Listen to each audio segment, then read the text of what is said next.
The presidents of Argentina, Mexico, Colombia, and Bolivia expressed their support for the Vice President Christina Fernandez in view of the judicial prosecution against her. The government of Iran evaluates the response of the United States to its proposal on the nuclear agreement. And fighting erupted between government forces and the Tigrayan guerrillas in northern Ethiopia on Wednesday, shattering a 5-month truce and dealing a blow to peace efforts.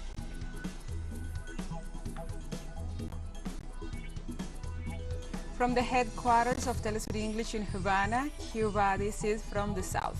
I'm your anchor, Gladys Quesada, and these are the news. The presidents of Argentina, Mexico, Colombia, and Bolivia expressed their support for the Vice President Christina Fernandez de Kirchner in view of the judicial persecution against her. The Latin American leaders stated that the judicial siege against Fernandez has the sole purpose of separating her from political life. The heads of state denounced that the judicial processes incur in the multiple irregularities that violate the due process and legal guarantees in the nation. The presidents demanded to take into consideration the conclusions of the United Nations Special Rapporteur in 2019, which questioned the independence of the jurists involved in the cases against Christina Fernandez.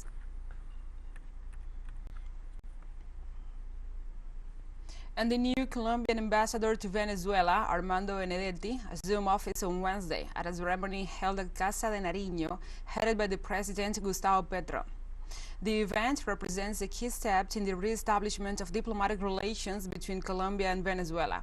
During this ceremony, President Petro told the new ambassador that his immediate priority was to put in order the presence of Colombia in the neighboring country after years of rupture of diplomatic relations, the development of trade, the guarantee of the border security, and the strengthening of fraternal ties with Venezuela. Benedetti, of wide political experience, served as Petro's campaign manager during the electoral period. The politician, a native of Barranquilla, was appointed ambassador on August 11th.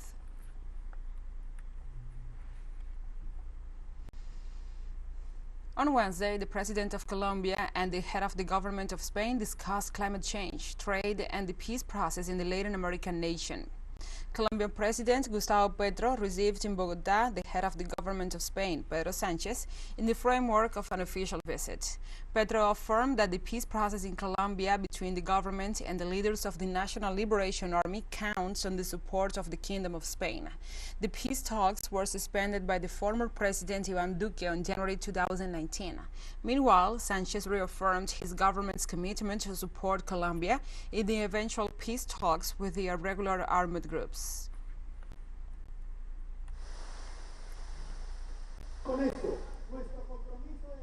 Bolivia's President Luis Arce Catacora called for a mobilization in defense of democracy amid various destabilizing threats from right-wing sectors. The head of state called for rallies with the support of the sectors during his participation in the tribute to the former leader Bartolina Sisa in the municipality of Zapahuiqui in La Paz. The president denounced the destabilizing efforts of the right-wing sectors that participated in the coup against President Evo Morales in November 2019. President Arce asserted that the right wing is permanently trying to generate conflict and destabilization, the most recent action being the postponement of the population and housing census for mid-2024.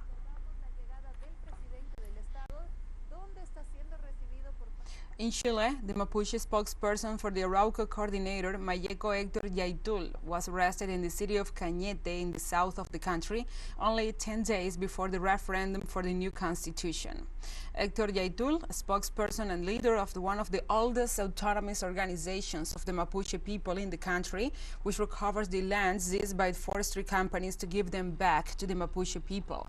The indigenous leader will be indicted this Thursday in the city of Temuco, where the terms of the investigation and the charges against him will be announced, among them the appropriation of lands, arms trafficking, and timber theft. His detention comes 4 years after his last arrest in 2018 under the government of Michelle Bachelet. The Macrosur detectives from the investigative police carried out the arrest warrant against Hector Yaitul. He is in custody. The situation occurred without any complexity. We are waiting for the detention control to be carried out in the city of Temuco. This is in relation to an investigation that was conducted as a result of an accusation made by the Chilean government. By the state security, the detention took place in the city of Cañete at around 1:40 p.m., 40 hours. In El Salvador, relatives of the people detained during the emergency regime protest the arbitrary arrests by the army and the national police. The demonstrators gathered on Wednesday in the vicinity of the Human Rights Ombudsman's office. They demand that the state of exception in force in the country since March 27, 2022 be repealed as soon as possible, after stating that more innocent people are being unjustly detained. They also ask President Nayib Bukele to intervene to allow them to see their detained relatives in the prisons. The state of emergency has received a total of 5 extensions since its entry into force, despite the questioning of the civil society organizations, human rights organizations, and international organizations, which consider that the measure leads to the country to a totalitarian and dictatorial regime.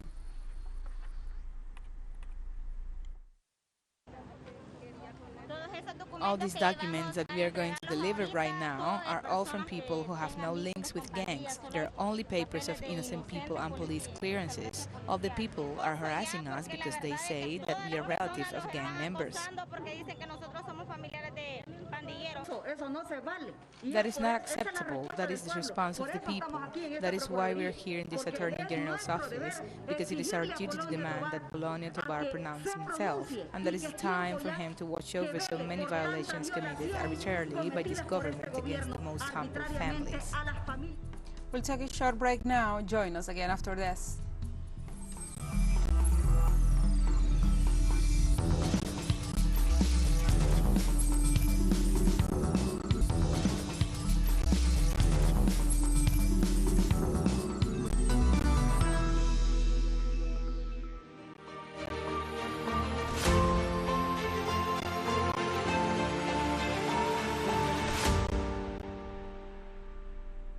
Welcome back to From the South.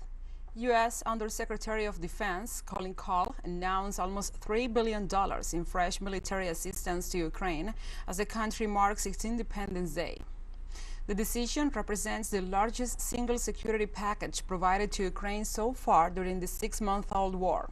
According to the U.S. authorities, the aid will be enabling Kiev to receive air defense systems, artillery, ammunition, and manned aerial vehicles, and radar to guarantee its long-term defense. The money will come under the Pentagon's Ukraine Security Assistance Initiative, which can be used for immediate war costs. It is separate from the Presidential Drawdown Authority, the PDA, under which President Joe Biden has been able to order immediate transfers of weapons and ammunition to Ukraine's forces from existing U.S. military stockpiles.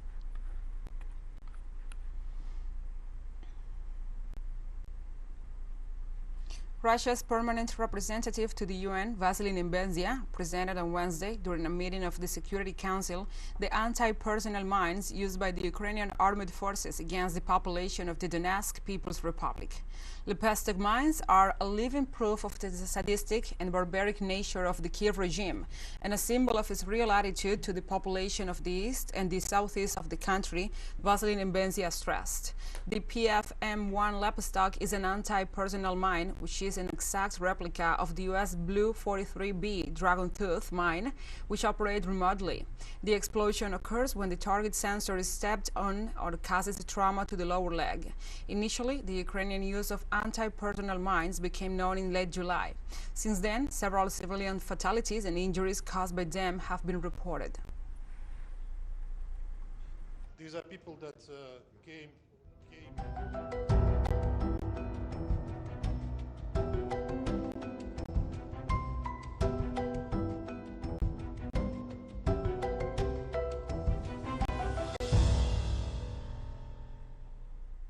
Now we address other topics. The Russian government works to contain the forest fires that have consumed 12,000 hectares of the Ryazan region. Regional authorities reported that more than 905 9,500 firefighters and rescue workers have been sent to fight the fires, as well as 8 airplanes and 7 helicopters. Experts blame climate change for a series of forest fires across Europe in a summer of unusually high temperatures, and Russia has been no exception, with several fires in Siberia and the Far East. President Vladimir Putin reported that Western Russia is facing a difficult situation and warned that smoke from the forest fires is reaching Moscow due to the strong winds. And Peru's justice system admitted a lawsuit for $4.5 billion from the Peruvian Consumer Protection Agency against the Spanish oil company Repsol and other companies linked to the spill of some 12,000 barrels of crude oil into the sea in January. The incident occurred on January 15th while the Italian-flagged tanker Merdoricum was unloading crude oil at the La Pampilla refinery in Ventanilla, 30 kilometers north of Lima and owned by Repsol. The oil company blamed the accident to the waves caused by the volcanic eruption on the island of Tonga on the other side of the Pacific Ocean, and the Peruvian government described it as an ecological disaster. The oil spill affected more than 700,000 inhabitants, mostly fishermen, and forced the closure of more than 20 beaches and dozens of businesses in the tourist area.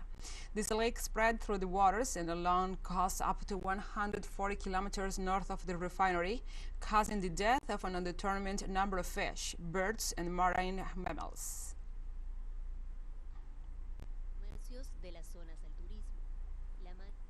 The government of Iran evaluates the response of the United States to its proposal on the nuclear agreement. The spokesperson of the Iranian Foreign Ministry, Nazer Kinani, also informed that Washington's response reached the Islamic Republic through the foreign policy coordinator of the European Union, Joseph Borrell. It was also announced that the process to closely examine the position of the United States has begun, and in this regard, Tehran will give a response with the mediation of the coordinator of the European Union. The 2015 nuclear agreement, which limited the Iranian nuclear program in exchange for the lifting of sanctions, was abandoned in 2018 by the then U.S. President Donald Trump.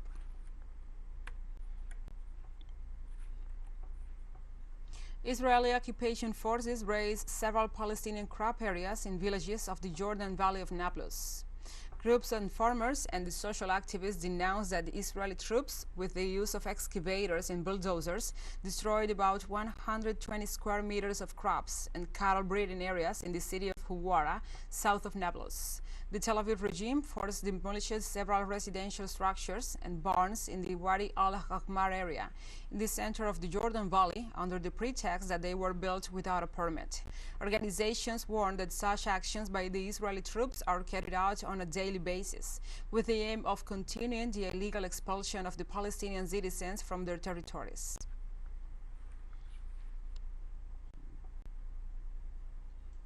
Workers at the United Kingdom's main cargo port are on strike for the fourth day, demanding wage updates to compensate for inflation. Nearly 2,000 employees at Great Britain's largest container port, Felixstowe, including crane drivers, machine operators, and stevedores, went on strike for 8 days on Sunday, August 21st, the first strike at Felixstowe since 1989. The strike comes at a time when decades of high inflation is intensifying the cost of living crisis in the country. Workers are demanding more than a 7% pay rise and warn that the stoppage could last until December if they are not heard.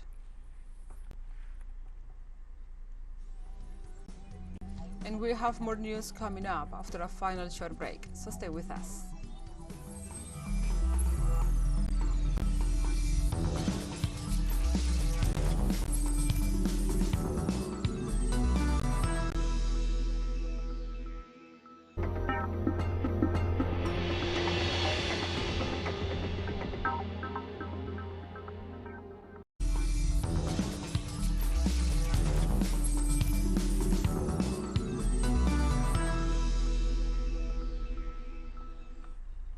Welcome back to From the South. Fighting broke out between government forces and the Tigrayan guerrillas in northern Ethiopia on Wednesday, breaking a 5-month truce and dealing a blow to peace efforts. News on new offensives was followed by the Ethiopian Air Force's announcement that it had to shut down a plane carrying arms for the Tigray People's Liberation Front, the TPLF. The government of the Prime Minister Abiy Ahmed and the rebels have accused each other of undermining efforts to peacefully resolve the brutal 21-month-old war in Africa's second most populous nation and have traded blame over who is responsible for returning to combat. Authorities and the international organizations demanded that both sides immediately resume peace talks and a ceasefire to resolve the conflict once and for all, in a region that is facing an acute crisis of hunger and extreme poverty.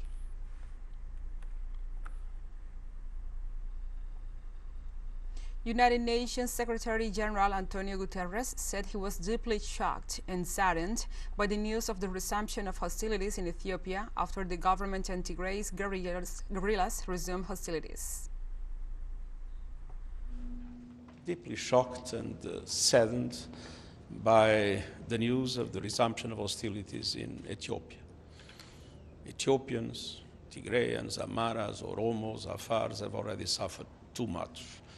My strong appeal is for an immediate cessation of hostilities and for the resumption of peace talks between the government and the TPLF with, at the same time, the full guarantee of humanitarian access to people in need and the reestablishment of public services. United Nations spokesperson Stefan Dujarric said Ethiopia is facing its worst drought in the past 40 years, with 17 million people now targeted for assistance as worsening levels of malnutrition are reported. Speaking to the journalists in New York on Wednesday, the United Nations official said that at least over 24 million people in Ethiopia have received humanitarian assistance this year, including more than 20 million people receiving food aid, more than 3 million agricultural assistance, and more than 3 million water, sanitation, and hygiene services. Dujarric told the journalists that the parts of the country face a risk of flooding in the coming weeks, and more than 1.7 million people are likely to be impacted, including more than 400,000 men, women, and children at risk of displacement. Protesters marched to one of South Africa's main government buildings in Pretoria on Wednesday, backing a national strike called by the country's largest unions over high inflation and power cuts. Hundreds of people blocked roads in the capital as they walked to the union buildings, where the presidency is located, demanding the government tackle rising living costs to prevent economic collapse. Protesters in other parts of the country were much smaller, however, with union calls for a national shutdown largely ignored.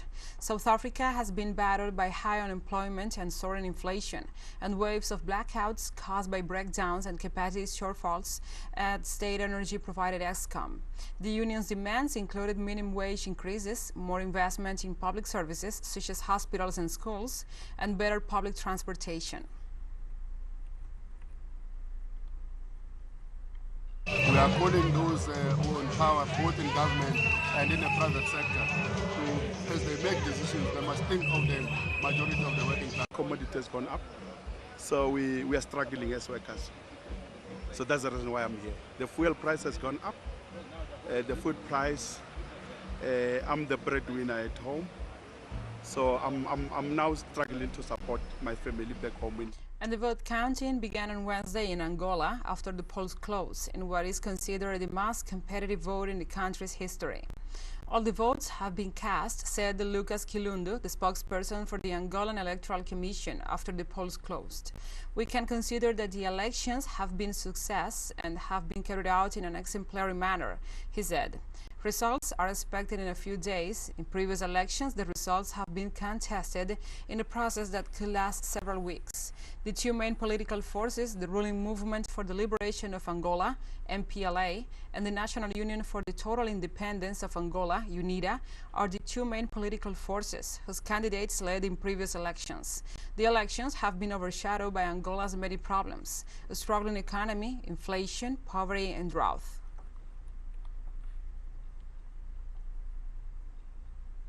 Authorities in Burkina Faso opened on Wednesday the first pharmaceutical production plant specializing in generic drugs.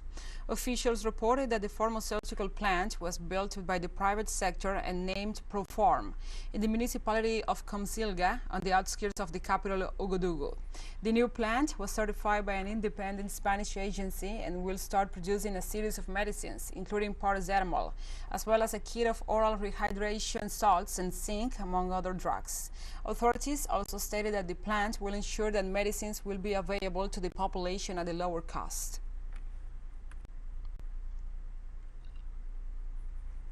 teleSUR English continues to grow. Its signal now reaches Europe. You can order it from your cable dealer or tune it yourself. These parameters that you see on the screen are in place since July 1st. Quite soon, further changes will be implemented for the signals in the Middle East and Africa.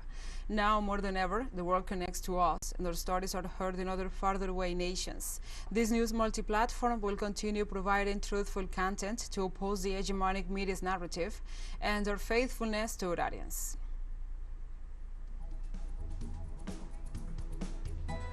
So we have come to the end of this news brief. But remember, you can find this and many other stories on our website at telesurenglish.net. And also, if you feel so inclined, please join us on social media for all the latest news. We are on Facebook, Twitter, Instagram, and Telegram. And now you can also follow us on TikTok account at teleSUR English, in which you will be able to see news in different formats, news updates, and more. For teleSUR English, I'm Gladys Quesada. Thank you for watching.